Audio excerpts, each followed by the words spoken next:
Heyo, Ben here, and today I'm going to do something a little bit different. A lot of people have done this, and what I'm going to do is I'm going to give a point-by-point showcase of where I think the election will go as each candidate leads. And I decided to do it up to a popular vote landslide, aka there's a 10-point lead over second place. Because I do think Johnson's going to get approximately 7 to 10% of the popular vote. But this is primarily Trump versus Clinton in this case. So I decided to show you what I think the race will look like if they are tied. And this is, I'm not really factoring Johnson in, though some of it will factor in some of the western states and up in the Northeast a little bit. Not heavily, because he takes equally from both candidates, believe it or not. But this is where the race stands right now, which is a tie race. The race is statistically tied, so we can assume the popular vote would be very close, within a point, basically. This is where it would be within a point in either direction. I've left some states uncalled because those are too close to call right now. And I do it anyway because of gut feelings and anecdotes and where I think the state will go, as in where the trend line is showing it will go.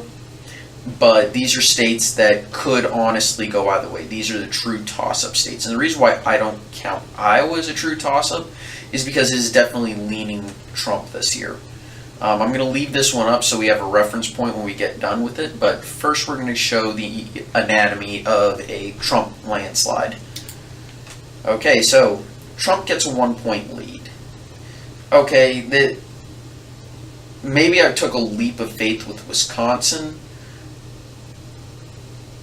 but this is probably what a 1-point Trump lead would look like, because let's face it, the GOP is in a much better electoral college position in some ways. Bush v. Gore proved that.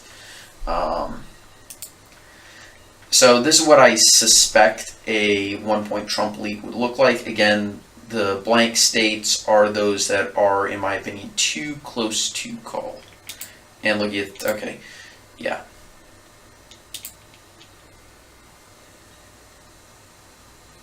Wait a second. I derped that up.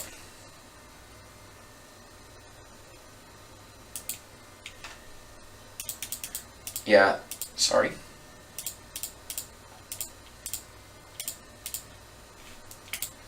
Hmm.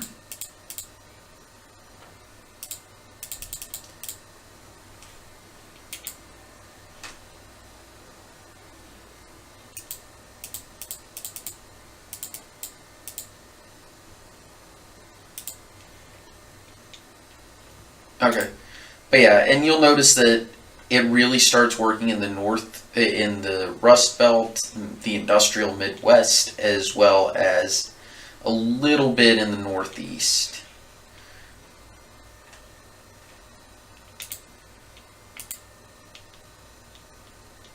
And now, looking at yeah, that's probably what would happen at that point. Yeah, okay.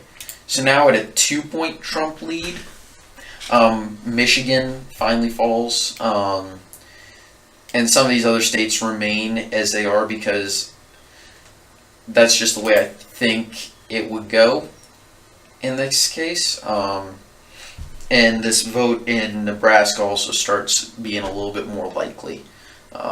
Notice how some of the southern states where we started off as them being likely or lean, they are starting to get more solid. Now we are at a 3-point Trump lead, and this is where it starts looking like it could turn into a landslide. This is not by any means a landslide. This is just a solid electoral victory. Virginia, Colorado, and This also is going to show you the polarization. Notice most of the movement is within states that are already decided. And it takes a lot to move them. Okay? I believe this is a 5-point Trump lead. Virginia also goes. Iowa becomes a likely state. Minnesota becomes a leaner. Connecticut also in the Northeast really starts coming through. Washington hasn't moved yet. Oregon finally goes blue in a 6-point, or finally goes red in a 6-point. New Mexico starts being a toss-up. Minnesota, New Jersey, Rhode Island turns into a lean, and Massachusetts starts moving. Trump even starts taking a lead in that 1st congressional district in Maine. The South really starts solidifying. Illinois starts moving. Now we're at a 7-point lead. In Minnesota, New Mexico, they both turn fairly quickly once they get moving. A lot of these states start turning into likelies, solidifying the Deep South as well. Northeast starts coming around. Washington starts moving. 8 points, if I remember correctly.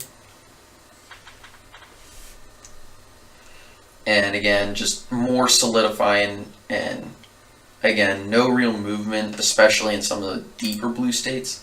Now we're at a 9-point, and you finally start to see some states moving. I don't remember if this is a 10-point. I think this is a 10-point. But notice how it's extremely difficult to get a electoral vote landslide, even if you have it's easy to get electoral vote landslide, but the nation's become extremely polarized, so I doubt we'll see a Reagan Mondale-esque or FDR Alf Landon-esque blowout. This is a blowout for sure, or a McGovern-Nixon blowout. I doubt we'll see one of those, but this is a blowout for sure, don't get me wrong. I just don't think, this is actually the 9-point one. The 10-point one, again, Clinton's still going to get 104 votes.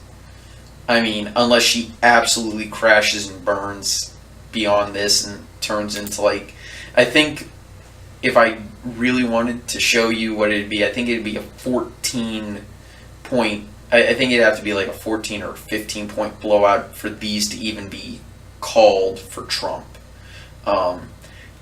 Longer for Maryland and Hawaii, unless Trump is winning 75% of the vote, he's not winning Hawaii ever.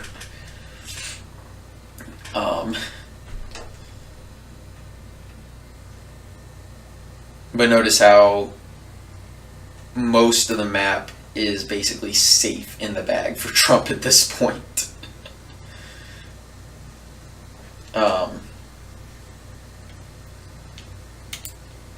Okay, now this is one, we're going to go back here to the tie map, and now we're going to look at the, this is a Clinton 1-point lead, and notice that puts her over the top. If she's leading 1 point nationally, chances are she's actually winning the entire race. Though I could see scenarios where things are a bit different, including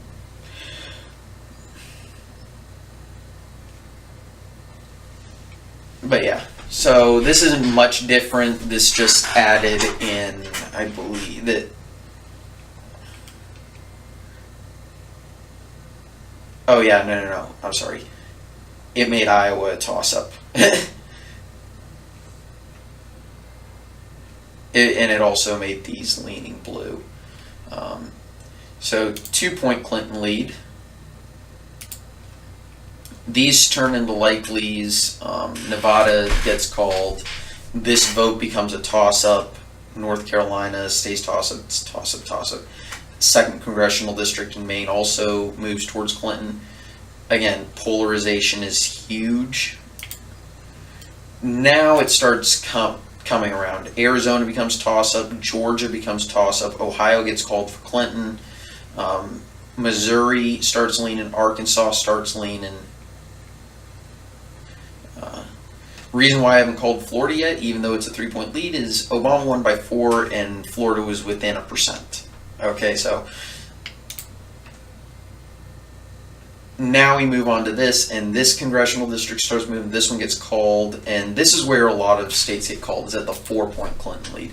This is basically Obama, Romney, except North Carolina's moved a bit more. Florida gets called. Georgia gets really close. South Carolina turns into a lean, if I remember correctly. Yeah. Mississippi turns lean. Montana, and for those of you who paid attention, this area started moving too. And again, this is partially the Johnson effect up here. Most years I wouldn't even bother moving those. Then we get this starting to move. This is 5 points. Again, a lot of it's too close to call, but it is easier for a Democrat to create an electoral college landslide, just because of the way demographics have been moving around in this nation. Texas starts moving. Alaska's been moving, for those of you who've been paying attention. Utah becomes a lean. This area starts solidifying behind Clinton. 6-point lead. South Carolina becomes toss-up. Mississippi becomes toss-up. Georgia gets called for Clinton. This vote moves a little bit more. Alaska becomes toss-up. Arizona gets called Clinton. Kansas also is moving. Indiana as well. 7-point Clinton lead. Kentucky, Tennessee, Alabama start moving. Arkansas and Texas start leaning. Start moving even more. Oklahoma, Louisiana as well are safe. But that's 5 safe states for Trump. And, I mean, Clinton's safe states at a 7-point lead already put her over the top. These are still leaning because, again, they're close anyway in most elections. Well, Florida's close in most elections, but these finally get called. An 8-point Clinton lead is... This is Obama-McCain levels of lead-in, but because of Johnson and also how unpopular Trump is, this is probably what would happen. A lot of GOPers would move over to Johnson, and this is why it would be a little bit easier for Clinton to build a landslide. And Clinton's almost at 400 electoral votes, and you see that these states, yeah. Louisiana starts moving as well.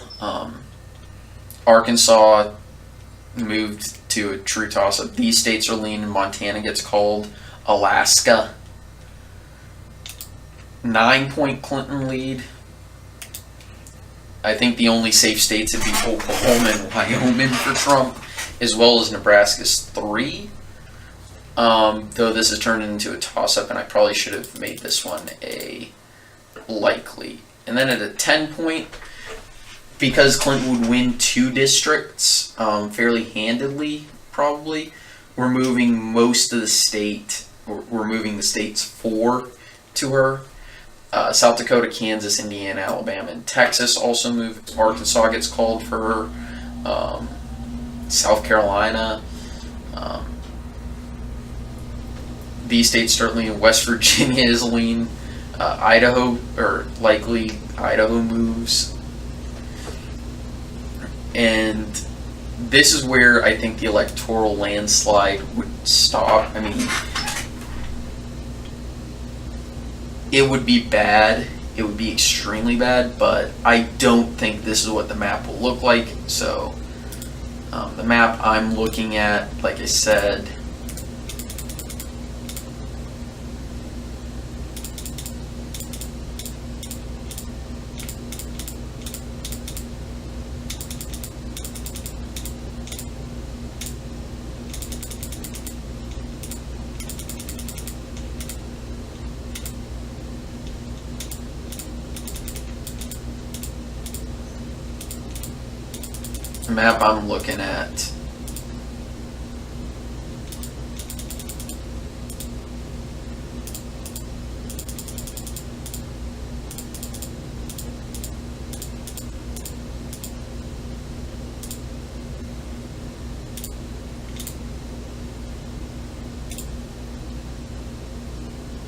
the map I'm looking at is this one.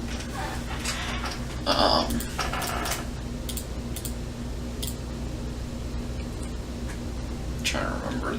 Yeah.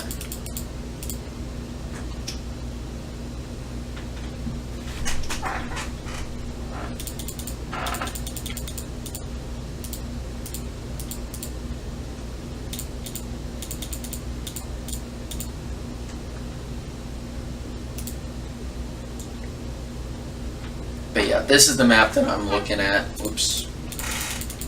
Thanks, Minnesota. Anyway, I'll see you guys next time. Hope you enjoyed the point-by-point breakdown on both candidates. And I'll see you guys next time.